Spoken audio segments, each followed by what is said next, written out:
आजचा सकाळचा व्ह्यू हा असा आहे। सकाळी सकाळी लवकरच मी कपडे धुवून घेतले आणि वारा खूपच आहे इकडे, त्यामुळे हे कपडे असे सुकत आहेत। स्वरूप उठला तर त्याला मी हळदीचं दूध बनवून दिलं, सोबत एक बिस्किट दिलं। बिस्किट म्हणजे ते कुकीज आहे, बिस्किट नाही आहे, ते दिलं। दुपारच्या जेवणामध्ये आम्ही आमटी भात बनवला होता, त्या स्वरूपात स्वतःच्या हातानेच जेवतो, त्यामुळे भरवायचं टेन्शन नाही आहे त्याला। आता संध्याकाळची चहा आणि दूधची वेळ झाली आहे, तर स्वरूपसाठी हळदीचं दूध बनवलं आहे आणि आमच्यासाठी चहा ठेवला आहे। तर आणि त्यांनी येताना भाजी आणलेली आहे, त्याचीच आता भाजीची तयारी किंवा आधी चहा घेऊन घेते आणि मग पुढची तयारी करूयात।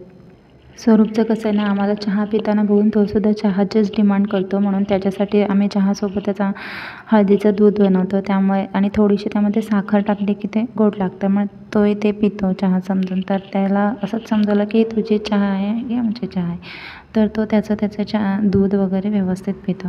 तर येताना यांनी शेपूची भाजी आणली होती, वांगी आणली होती आणि मिरच्या आणल्या होत्या। हा व्हिडिओ 4 दिवस आधीचा आहे, शूट करून ठेवला होता, व्हॉईस ओव्हर बाकी होतं, पण मी आता लेट झालं त्यामुळे मी आत्ता तो व्हॉईस ओव्हर करून एडिटिंग करून अपलोड करते आहे। तर त्या दिवशी वांगी आणली होती आणि शेपू तर दुसऱ्या दिवसासाठी स्वरूपाने मी घेतली आणि भेंडीसोबत आणली होती, तर भेंडीची भाजी बनवली त्या दिवशी। रोज डाळ खाऊन कंटाळा आला होता, त्यामुळे काहीतरी चेंज म्हणून फक्त भेंडीची भाजी आणि वांगा बटाट्याची रस्सा भाजी करायचं ठरलं होतं। अजून चपातीचं पीठ किंवा भाकरीचं पीठ मी विकत आणलेलं नाही आहे, त्यामुळे रोज भातच मी बनवतो आहे, तर भातावरतीच चाललेलं आहे। जेव्हा आणू तेव्हा चपाती किंवा भाकरीचे ब्लॉग पण येतील। तर ठीक आहे, भाकरीसाठी मला राशनचे तांदूळ हवे आहेत, कारण इथे तांदूळ खूपच महाग आहेत। राशनचे तांदूळ मिळाले तर बरं होईल, म्हणजे स्वस्तात तरी मिळतील। आपल्याकडे 20 रुपये किलोप्रमाणे मिळतात, इथे चौकशी करते मी, पण जेव्हा मिळेल तेव्हा सांगेन मी तुम्हाला। तर मग तेव्हा भाकरी पण चालू होतील। आता सध्या मी भाताचा कुकर लावून घेतला आहे, कुकरला शिट्ट्या होत आहेत, तोपर्यंत इथे कांदा, टोमॅटो, बटाटा, वांगी वगैरे जी भाजीची तयारी आहे ती करून घेते।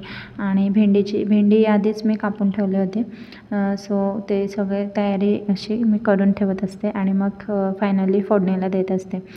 तर बघूया चपातीचं, आता चपाती खाऊन तर बीटच आलेला आहे, कारण गुजरातला होते तेव्हा चपात्याच खायचो आम्ही, भाकरीचं तिथे पण आम्हाला राशनचे तांदूळ मिळालेच नाही भाकरीसाठी, आणि असं 50 रुपये किलो तांदूळ घेऊन त्याच्या भाकरी करणं म्हणजे मला तरी पटत नाही ते, त्यामुळे मी नाही भाकरीसाठी तो तांदूळ नाही यूज करत। सो बघूयात, आता मिळाले तांदूळ तर भाकरी पण स्टार्ट करूयात, आणि नाहीतर मग चपातीच करावी लागेल।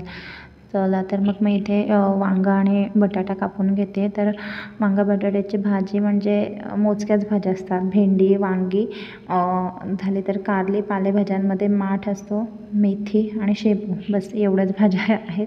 आणि डाळ बनवायची झाली तर काय असेल, मसूरची डाळ असते, मुगाची डाळ, त्याचं एकतर वरण बनवू शकतो किंवा आमटी बनवू शकतो, आणि बस। आणि नॉनव्हेजमध्ये त्यांना पाहिजे तर मग ते बुर्जी बनवतात किंवा मग जवळचं रस्सा पाहिजे असेल तर तो बनवतात, आणि बस एवढंच आयटम आहेत। व्हेरी करून असतो, कधी एक दिवस असं डायरेक्ट फक्त खिचडी भात बनवतो, किंवा मग सोया चंक्स असेल तर सोया चंक्स घालून शिमला मिरची वगैरे घालून मग तसं राईस पण बनवतो आम्ही, तर तसं आहे।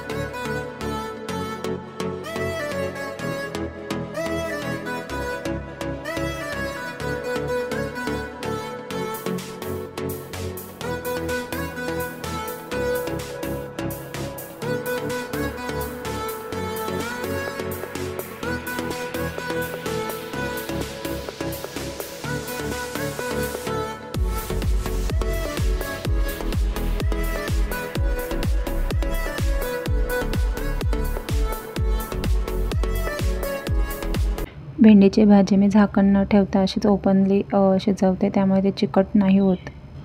चला, तर इथे माझी भेंडीची भाजी तयार झाली आहे आणि वांगा बटाट्याचा रस्सा भाजी तयार झालेली आहे, आणि हा भात कुकरला लावलेला आहे। जेवण झाल्यावर हे एवढी भांडी घासायची आहेत, भांडी पण घासून झाली आहेत।